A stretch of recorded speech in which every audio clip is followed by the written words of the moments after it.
ঠোঁটের মধু তিতা মধু, তেমন মধু কয়ে গো কই, এমন তিতা আমার বধূ, শিউরে উঠি সয়ে গো সই। আনবাড়ি যায় আমায় ফেলে বাদল মেঘের ডাকে, একবারও সে ভাবে না গো রায় কি করে থাকে।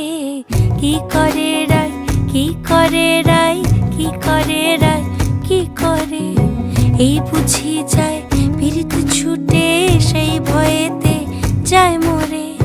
কি করে রায়, কি করে রায়, কি করে রায়, কি করে, এই